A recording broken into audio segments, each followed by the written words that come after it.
Salut la grande famille, c'est encore moi aussi BG aussi, tu es nouveau, tu es nouvelle sur ma vidéo. Faut t'abonner, liker, partager la vidéo. Bref la famille, j'aimerais vous présenter une petite vidéo. Surtout l'affaire, l'histoire c'est réel. L'histoire c'est réel. Voici une jeune fille qui va expliquer l'histoire de son grand frère qui s'occupait de la famille un peu. À Nimrokro, si je ne me trompe pas. Et qui dit ceci, son grand frère travaillait avec un Libanais. Donc, un jour, il allait au boulot et il a eu un accident. Donc, vous-même, vous allez écouter la vidéo et puis vous allez mieux comprendre. Pourquoi l'homme noir est si méchant sur cette terre. L'homme noir, on a un sérieux problème, on a un boulot dans notre vie. Des choses, quelqu'un en difficulté, quelqu'un entre la vie et la mort. Et vous allez prendre ces biens, ces trucs qui sont sur lui pour fuir. On va écouter la vidéo pour mieux comprendre. Voici la vidéo. Ladji, comment c'est arrivé? Ça date de quand? 2015-2016. C'était mon grand frère. Il se débrouillait dans la vie et il vendait les sacs de riz, les bidons d'huile, les cartons de tomates. Donc, il livrait aux Libanais. Donc, il avait déjà fait la livraison la semaine passée. Donc, la semaine qui a suivi, il devait aller faire l'enquête. Il devait aller faire les enquêtes sur moi. D'accord. Donc, il s'est rendu chez le Libanais. Donc, en partant, il s'est fait cogner par un gros camion. Un gros camion? Monsieur. D'accord. C'était où? Abidjan, ici? Non. Non, non. Dit... Dans quelle ville, t'as dit? À Nimleko. À Nimleko. Oui, D'accord. oui. Et là, le chauffeur ne s'est pas arrêté. Mais non, il y avait des jeunes aussi qui devraient venir à son secours.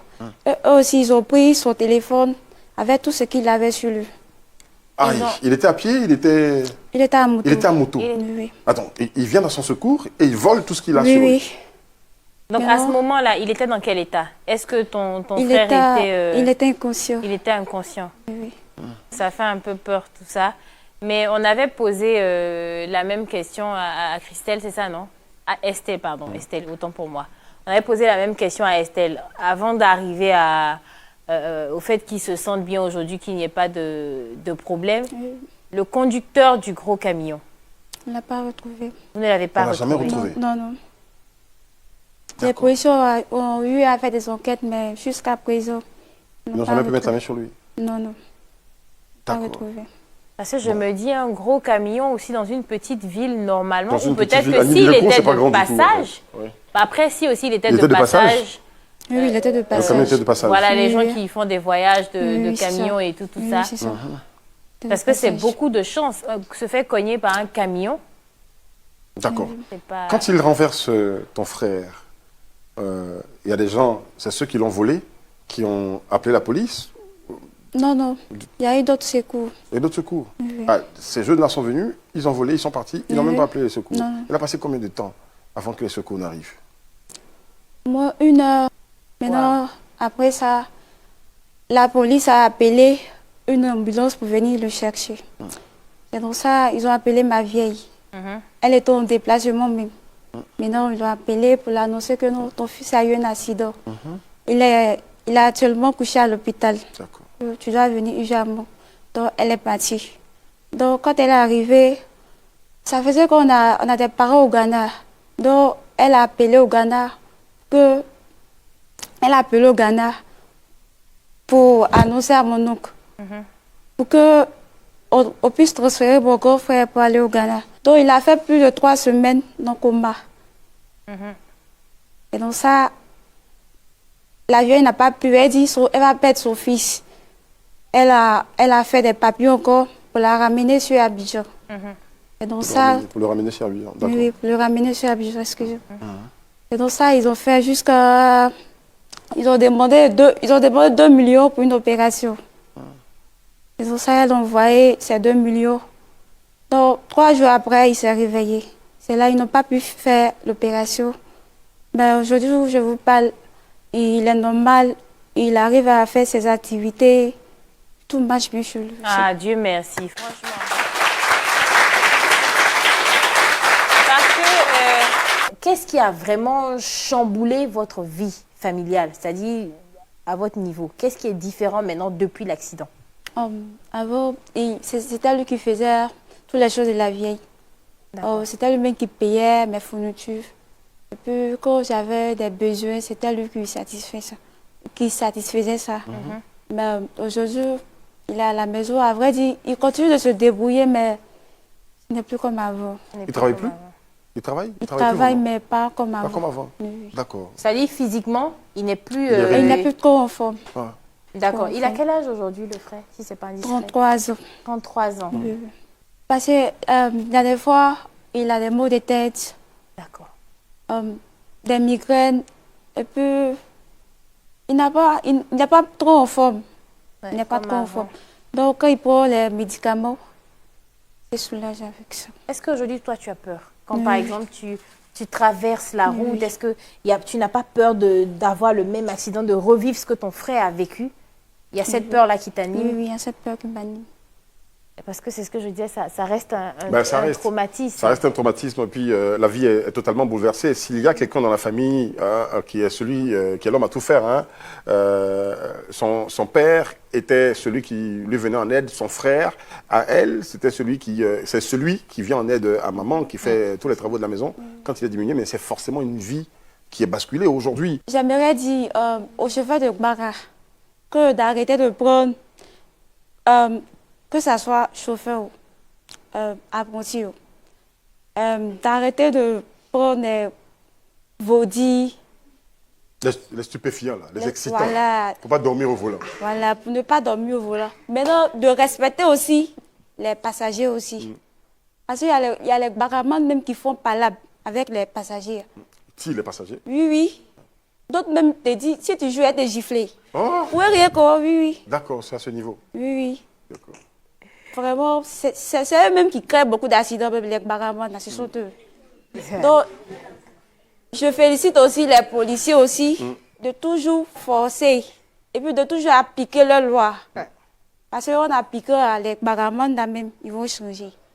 C'est à eux-mêmes le problème même. Ah, en tout cas, c'est dit, elle insiste, elle parle. C'est elle le problème.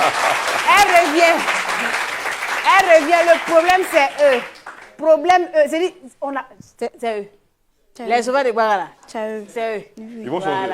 Bref, la famille, nous tous, on a écouté ce que la jeune fille a dit. Vraiment, c'est triste. C'est vraiment triste de voir au XXIe siècle que quelqu'un fait accident, son argent, son téléphone en vol. Vous n'appelez même pas au secours pour venir vraiment l'enlever entre la vie et la mort. Vous ne savez pas ce que vous avez pris pour partir là. Si vraiment vous l'avez aidé, il pourrait vous donner double de ça, même triple de ça. Mais s'il ne vous a pas donné, quand même le bon Dieu, le Allah, pourrait vous donner aussi quelque chose de plus grand même que ce que vous l'avez dépouillé. Pourquoi l'homme est si méchant comme ça? Souvent, c'est nous-mêmes on provoque nos malheurs. Et puis après, on dit non, que oh Seigneur, j'ai fait quoi au bon Dieu? Eh Seigneur, quand c'est chaud là, il dit eh, Seigneur, est-ce qu'il est chié à l'église même? Souvent, il dit est-ce qu'il est chié à la mosquée même? Il est toujours bailli. C'est vous-même. C'est nous-mêmes, les êtres humains, c'est nous-mêmes, on crée nos propres malheurs. Comment quelqu'un fait accident? Il est entre la vie et la mort. Et vous partez prendre son argent. Vous n'êtes même pas capable de le secourir pour dire, ah, tiens, bon, on va appeler l'ambulance. Jamais. C'est méchant de votre part. La fois dernière, on a vu un monsieur qui a ramassé plus de combien de millions. Combien de millions. Il allait montrer ça à la police. Il dit, j'ai ramassé l'argent, je ne sais pas c'est à qui. C'est ça on appelle. C'est rare, tu vas voir ces personnes comme cela. C'est rare, tu vas voir ces personnes comme cela. Lui, son éducation qu'il a reçue, même quand tu vois le gars même là, tu ne peux pas dire que c'est le fils d'un cadre en Côte d'Ivoire. Mais il a laissé, lui, connaître sa souffrance, mais et puis il allait montrer pour dire j'ai ramassé un sac là, voici l'argent qui est dedans. Déclarer ça. Ce monsieur, que c'est pour lui l'argent, quand il va venir là, mais quand il va voir le gars là, il peut dire au gars là que bon d'accord, tu as ramassé l'argent, tu n'as pas fui avec ça là. Mais moi, je peux te nommer directeur de mon entreprise.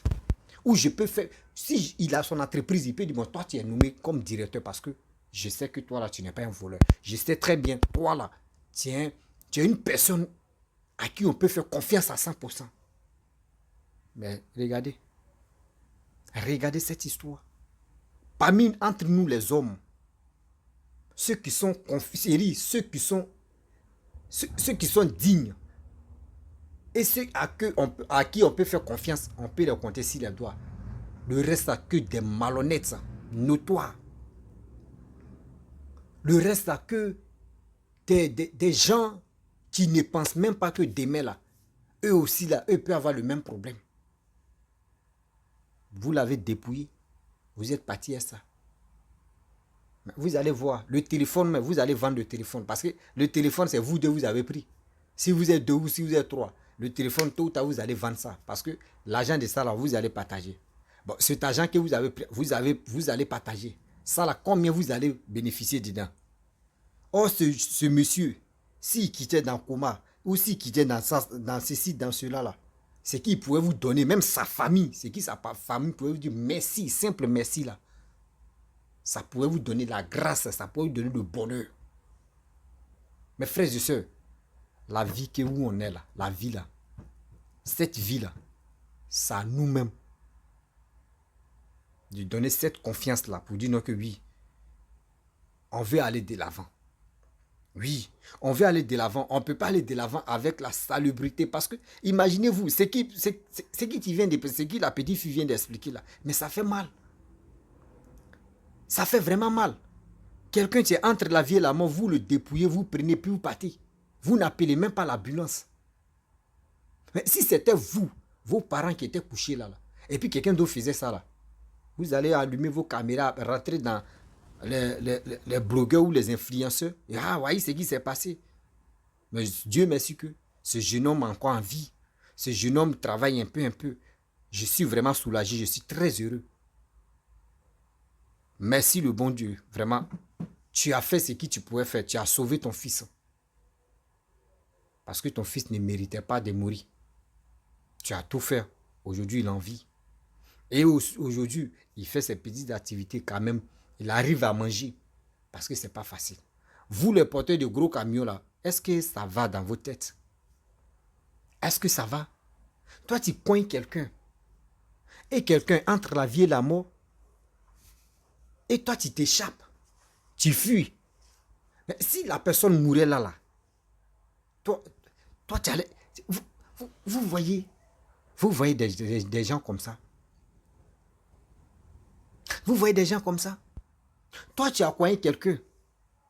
Tu pourrais le prendre même pour dire, je vais chercher, comment dirais-je, hôpital qui est proche. Ou hôpital même, ou dans la clinique qui est proche, je vais le déposer là-bas. Tu as raison ou tu n'as pas raison, tu vas le déposer. Après, maintenant, toi-même, tu vas te justifier. Si tu as raison, ok. Si tu n'as pas raison, celui qui t'a donné le camion, il va venir vraiment soigner ce monsieur. Parce que toi-même aussi, là, un jour, quelqu'un peut te renverser, quel que soit vélo, même quel que soit auto. Parce que souvent, il y a auto même, là, quand tu es en train de réaliser bonne chose même, là, auto peut te prendre la main, et puis tout ça, ça peut te coigner. Mais d'abord, tu as fait ça, là. Si tout le monde a même réflexion d'agir comme cela, là, ce que c'est pas bon pour les piétons. C'est pas bon pour les piétons. Cogner quelqu'un, fuit. Et puis parmi surtout les motomans, des bakaman, elle a bien prononcé, elle dit les bakaman, vous les bakaman là. Toujours quand on fait des choses comme ça, c'est vous prenez des pots cassés. Vous savez pourquoi vous prenez des pots cassés? D'abord, la jeune fille a dit quoi? Vous ne respectez, vous prenez vraiment des trucs qui vous dépassent même. Des choses mais qui vous dépassent même. Vous les prenez. Tu es au volant. Tu vois la route là, 2-2, 3-3. Toi, tu es apprenti de Baka. Tu vois même tes passagers, même tu veux les têter. Souvent, mais tu ne te laves pas. 2 jours, tu vois tes aisselles, même ça sort pâte comme ça sent. Habit mais que vous allez porter, vous portez même là, ça sent. Tu parles là, ils vont te dire, ils vont te frapper. C'est vous avez de la force. On vous rassemble, on prend les monnaies là, et puis on vous rassemble. L'autre mais ça va à Djamé, l'autre ça va à Yopougon, l'autre ça va dans haute commune. Ils vont là encore là. Ça, pourquoi vous faites ça? Pourquoi? Pourquoi vous faites ça, mes frères et sœurs? Par là, ça ne peut pas résoudre un problème. Coigner quelqu'un, fuir, ça ne peut pas résoudre un problème. Toi, aujourd'hui, tu vois l'histoire que la jeune fille a expliqué, c'est pas en 2023 là. Parce que si c'était en 2023, au fur et à mesure, vous voyez en Côte d'Ivoire, quand le pays se développe, tout, regardez les caméras en train de pousser des terres en Côte d'Ivoire. Pour que des choses comme cela là, quand ça produit, quand ça se réalise en même temps, dis-toi qu'ils vont mettre la... Regardez aujourd'hui, quand on dit il y a braquage en même temps, tu vas voir le lendemain, ils ont déjà mis la main sur ces gens-là. C'est ça, on va mettre ça en pratique maintenant. Vous qui cognez les gens, vous qui fuyez là, le jour où on vous attrape là, c'est ça n'a pas fait dire non que vous allez négocier encore. Ça, c'est maca direct. C'est maca direct. Là, demain là, même demain même pour faire quelque chose, tu as réfléchi encore. Vous renversez des gens. Vous ne savez, toi-même tout à l'heure, regardez ce que la jeune fille a dit. Il nourrissait comme des bouches. Il s'occupait de comme des bouches. Aujourd'hui, regardez comment il est devenu. Regardez comment il est devenu.